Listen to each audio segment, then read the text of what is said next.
চরণ তলে কোটি শশী সূর্য মরে লাজে মহারাজ কি সাজে এলে হৃদয় পুর মাঝে চরণ তলে কোটি শশী সূর্য মরে লাজে মহারাজ কি সাজে এলে হৃদয় পুর মাঝে চরণ তলে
বিশ্বভুবন বলতে কতখানি বোঝায় এবং তার তুলনায় একজন মানুষ যে কত ক্ষুদ্র, সে কথা মনে করলে যে মুখ দিয়ে কথা সরে না। সমস্ত মানুষের মধ্যে আমি ক্ষুদ্র। আমার সুখ দুঃখ কতই অকিঞ্চিতকর।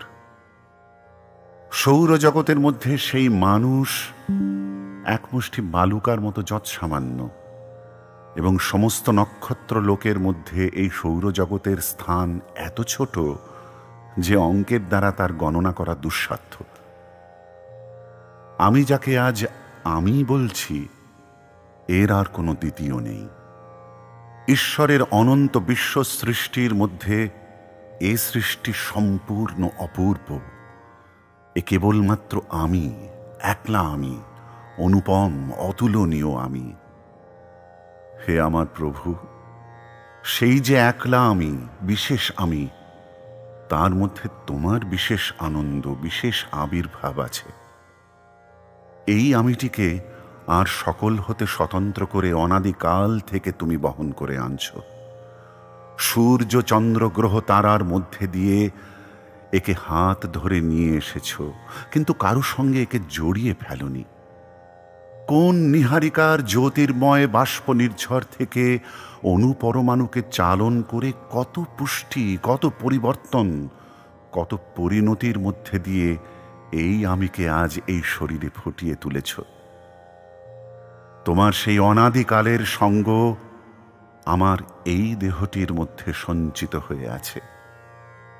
পৃথিবীর ক্ষেত্রে আমার এই মানব জন্ম তোমার সেই বিশেষ লীলাটিকে যেন সৌন্দর্যের সঙ্গে, সঙ্গীতের সঙ্গে, পবিত্রতার সঙ্গে, মহত্বের সঙ্গে সচেতনভাবে বহন করে নিয়ে যায়। আমাতে তোমার যে একটি বিশেষ অধিষ্ঠান আছে, সে কথা যেন কোনোদিন কোনো মতেই না ভোলে। অনন্ত বিশ্ব সংসারে এই যে একটি আমি হয়েছি, মানব জীবনে এই আমি সার্থক হোক।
বছর